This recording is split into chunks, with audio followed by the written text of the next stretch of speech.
That story, I have to visit the harsh burnt yellow of the Sahara Desert in Egypt.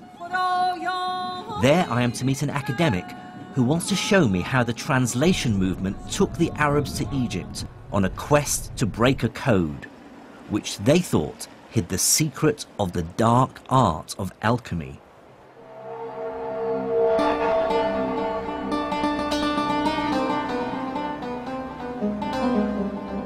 This is Saqqara, a necropolis or graveyard of the ancient pharaohs. Over a 10-acre site, it's a collection of burial chambers and step pyramids that were built in the 3rd millennium before Christ. These are said to be among the oldest stone buildings in the world. Mind the step here? Archaeologist Dr. Okasha Al-Dali is my guide. He was about to reveal the most astonishing story of my journey so far. Look at that. Like most people, I believed that Egyptian hieroglyphs had remained completely undeciphered until the 19th century. Then came the chance discovery of the famous Rosetta Stone. This stone had the same inscription written in both hieroglyphs and Greek. It provided the crucial clues which British and French scholars used to decipher the writings of ancient Egypt. That's the usual story one hears. But Dr. Al-Dali has made a discovery that dramatically alters it. He has recently unearthed a number of rare works by the Islamic scholar Ibn Wahshiyya. What he did was figure out a correspondence between hieroglyphs like these and letters in the Arabic alphabet. If you look here, for example, at Ibn Wahshiyya's manuscript, you see he's giving us the Egyptian hieroglyphic signs that have phonetic value underneath. Yes, and they have the phonetic value in Arabic underneath. So look very carefully at this one. He says "seen" underneath that seat. Yes. Now look at this seat here. That is S. That seat in Egyptian hieroglyphic is used for the sign S, seen, which is what you see here, seen. That is the name of the god Osiris.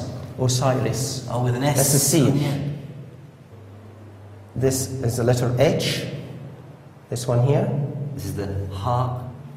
The water wave Water, right. is the letter N, or noon in Arabic. T, and the letter F.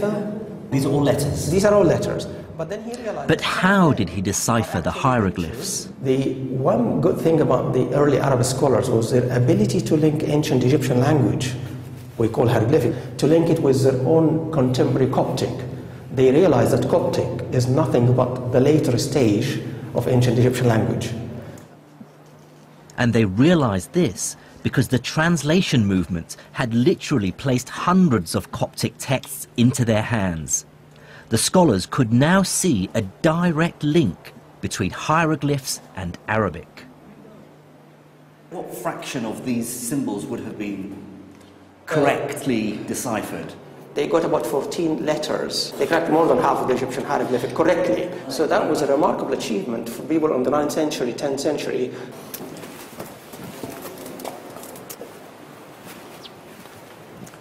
Well, that's probably the biggest revelation for me so far on my travels, that Egyptology didn't begin in the 19th century. Yet again, it seems that Islamic scholars actually cracked hieroglyphics, and they cracked it for strange reasons. They cracked it because they were interested in astrology and alchemy. But here is another example of this amazing translation movement. They weren't just translating Greek and Indian and Persian texts, they were translating Egyptian hieroglyphics as well. Absolutely incredible.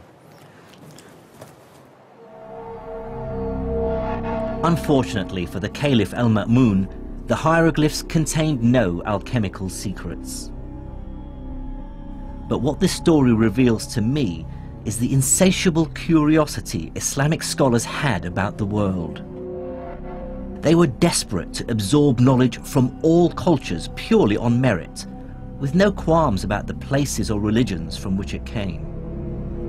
Most intellectual traditions, including, if I may say so, our own, tend to work very hard to keep everybody else out. Whereas here we have an example of an enterprise which is desperate, curious, to turn itself into a net importer of intellectual product. And that's a very important lesson for the history of the sciences.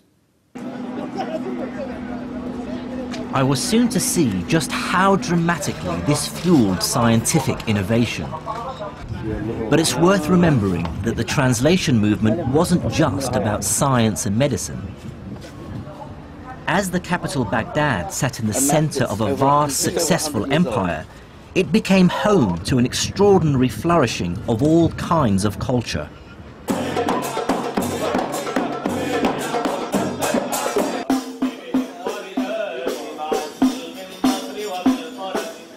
For this is the time described by 1001 Nights of great and generous caliphs, magic carpets, great journeys, but also ambitious buildings, music, dance, storytellers and the arts.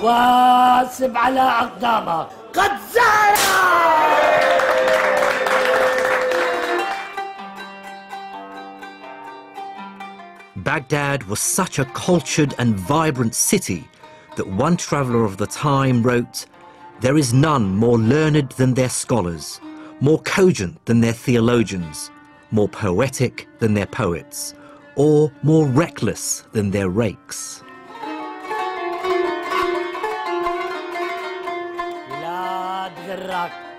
It really must have felt like Baghdad and the Arabic Empire were the world leaders in civilization and culture.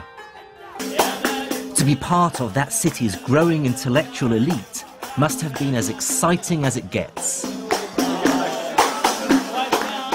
It was a new Muslim city. It only started to be built in 756. So it has that sort of sense of almost being on a frontier, of being something new, of being something different.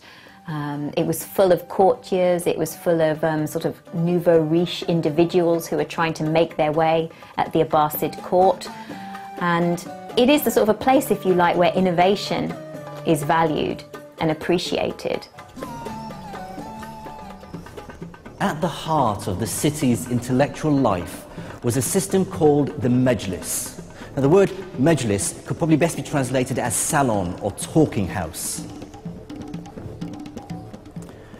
In 9th century Baghdad, what this meant was that the city's elite, the caliph, his courtiers, generals, and the aristocracy, would hold regular meetings, you might call them seminars or discussions, during which the city's cleverest men, the philosophers, theologians, astronomers, and logicians, would gather to discuss and debate their ideas. It was not the case that people were expected to adhere to a particular line or adopt a particular religion. They were allowed to express their own sentiments and their own views very freely. The point was that they should do so in elegant Arabic and a good logical reasoning. The effect of the Majlis was to create a heady mix of money and brains, with the best minds in the empire swapping ideas while simultaneously engaged in fierce competition for patronage. It's at this point my investigation into the first wave of Islamic science returns me to the man we first met at the beginning of this story in the back streets of Cairo, the great mathematician who brought the West the decimal system. Out of the very heart of this intellectual whirlwind came Al-Khwarizmi, mathematician, astronomer, courtier, and favourite of the Caliph al-Ma'mun. He was a product of his age, an immigrant from eastern Persia into Baghdad, surrounded by books, well-versed in learning from Greece, Persia, India, and China, and fearless in his thinking. Al-Khwarizmi brought together two very different mathematical traditions and synthesized them into something new. The capacity to have on your desk simultaneously two very different kinds of mathematics presses on models of what counts as calculation, what counts as measurement, and I think accelerates the process of intellectual change. The first of these traditions came from the Greek-speaking world.